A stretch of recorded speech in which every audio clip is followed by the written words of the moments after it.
This is the full and long-awaited for detailed explanation of the connection between Wicked and the Wizard of Oz. Spoilers ahead. People were saying, Paige, you spoiled it. Okay, here are the two timelines of Wicked and Wizard of Oz. Take a good look, okay?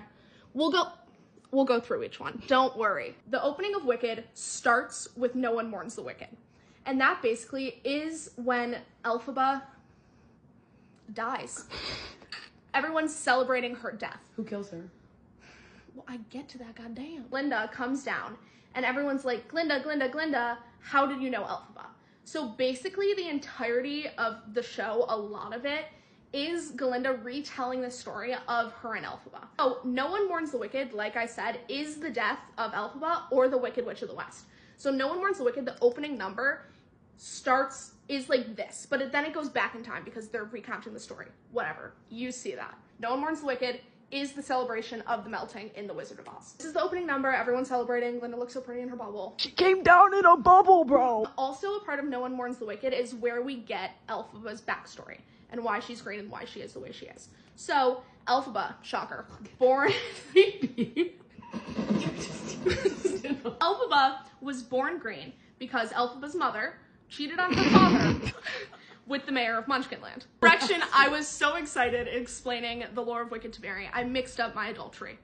Please forgive me. The musical version, not the book version, he gives her the green elixir while they're out like drinking and flirting with each other, and so she drinks that green elixir, then fornicates with him. 9 months later, baby Elphaba comes out green. Everyone's appalled. A few years later, their parents give birth to Nessarose, and Elphaba's father was so scared of Nessarose coming out green that he made his wife chew milkweed for the entirety of her pregnancy, so she wouldn't come out green. What this did was actually cause a lot of complications. It twisted Nessa's legs all up, and that's why she's in a wheelchair, and it also killed the mother during childbirth. So Nessa became this like very revered person in their family, and Elphaba was always like living in her shadow. So now that we covered No One Mourns the Wicked, we're back at the timeline.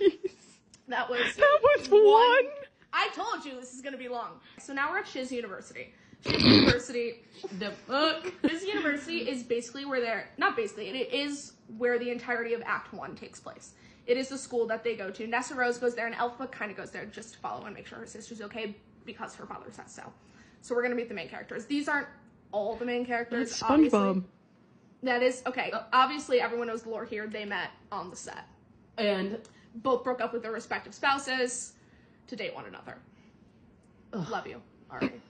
So these aren't obviously all the characters. You do have a lot of more important characters like Professor Dillabond, Madame Morrible, but you know what? They're not relevant within the timeline of how they connect to Oz. So Elphaba, obviously, Fiyero, Nessa, I know, hottie, Glinda, and Boq. Boq is a Munchkin. He's from Munchkinland. So this is where we can start making some connections between the Wizard of Oz and Wicked. Glinda obviously is Glinda the Good Witch. Elphaba is obviously the Wicked Witch of the West. We know that. So now we have to talk about the drama at Shiz University at the time. Basically, people were trying to stop... Okay, this is a magical fictional world. Animals talk. Their professor, Professor Dillabond, is a goat. That's normal, okay? People were trying to stop animals from talking. They were saying, like, they should be seen, but they shouldn't be heard. So the whole thing was, like, there was a group of people who were saying, like I just pointed out, but I'm going to say it again, they didn't want the animals to talk. So a lot of people were getting hurt, and then there's drama with Professor Dillabond, but I'm not going to spoil that part. So basically, in an act of defiance, Elphaba and Glinda, who are both really close with Professor Dillabond, the goat, Elphaba releases a lion cub that's in a classroom that's being locked in a cage because they're trying to silence the animals. So the lion cub that Elphaba releases from the cage in the classroom is the Cowardly Lion in The Wizard of Oz. So next is the very important, it's not even a love triangle, it's basically a circle at this point. Nessarose is in love with Boq, Boq is in love with Glinda, Glinda's in love with Fiyero, and Fiyero is in love with Elphaba. Really simple to understand. When they get to Shiz, Glinda and Elphaba get paired as roommates, like just random roommates, and at first they fucking hate each other. Then they become friends and they have a little bit of a friend redemption arc, and so during that friend redemption arc, they go to see the wizard. And they just like talk to him. Whatever, not gonna spoil that part either. But then Defying Gravity happens. End of Act 1. So after Defying Gravity, that's obviously the end of Act, but that's also the end of the movie that is coming out, that is out right now. Act 2 will be the second movie that comes out in a year. A year-long intermission. So that's basically all you need to know synopsis-wise for Act 1 for this movie you're going to see. But everything that really connects to The Wizard of Oz happens in the second act. So we're going to start second act off in Wicked at the Elphaba and Nessa Rose reunion hour. Act 2 takes place years down the line. Wicked, the musical, takes place over years and years and years. Wizard of Oz is like 2 weeks within those years. So Nessa Rose and Elphaba reunite. It's really happy. And somehow, after all these years of knowing each other, Elphaba realizes, oh my god, I can make you walk. But she doesn't put a spell on Nessa. She puts a spell on Nessa's shoes, and her shoes give her the ability to walk. Those shoes, the ruby red slippers. Mind blown. Once Nessa can walk, Boq leaves Nessa Rose because she does not need him anymore. Oh my god. Pathetic, if you ask me. Nessa Rose puts an accidental spell on Boq when she's upset that tears his heart out. Who also doesn't have a heart? The Tin Man. Boq is the Tin Man. So now they're trying to capture Elphaba because she's running around town. Everyone's like, we have to stop her. She's too powerful. So what do they do to try and stop her? They put Nessa in danger. How do they put Nessa in danger, you may ask? A tornado. Where is that very same tornado? The beginning of Wizard of Oz. The tornado that takes place when they try and capture Elphaba is the tornado that causes Dorothy to have her house in a spin and then land on the Wicked Witch of the East. Notice anything? So Nessa Rose is the Wicked Witch of the East, and so Dorothy kills Nessa Rose in the tornado. Well, Dorothy doesn't kill her. The tornado kills her accidentally while they're trying to capture Elphaba. So those pieces are falling into place. Then Elphaba's like, oh shit, Fiaro's actually kind of hot. They kind of have like a thing going on now. And so since the people are trying to capture Elphaba, they're trying to put the people she loves in danger, which worked because they killed Nessa Rose.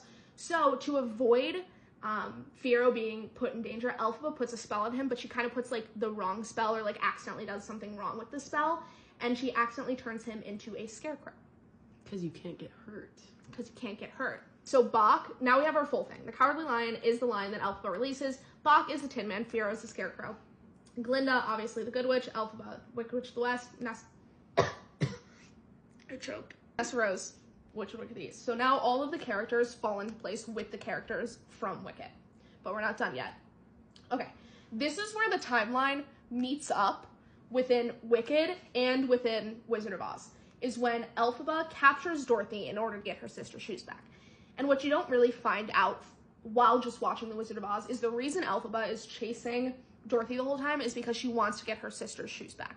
So in both Wicked and The Wizard of Oz, Elphaba captures Dorothy to get her shoes back. In The Wizard of Oz and in Wicked, she throws a bucket of water on her, melts, she dies, Dorothy gets to go home, they live happily ever after. That is the end of Wizard of Oz. But Wicked does not end there yet. So after Dorothy throws a bucket of water on her, all that's left is Elphaba's hat and a bottle of the green elixir. Gigantic spoiler ahead, so watch at your own warning. So Glinda finds this after Elphaba died, and so she puts together that, spoiler alert, the wizard is Elphaba's father.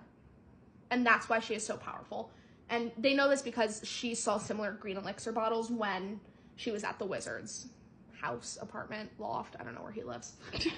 A studio apartment on 3rd Avenue, I don't know. They find out that the wizard has all along been Elphaba's father. Okay, so that's basically mostly the end, but then you have, of course, the happy love story at the end. So Fiaro, who is now the Scarecrow, same person, I put his face on it, so it's easier to decide, a couple years later, goes to the place where Elphaba died, and just sees this thing again, and he knocks on the door. Who opens the door? Elphaba. She's not dead. She faked her death all along.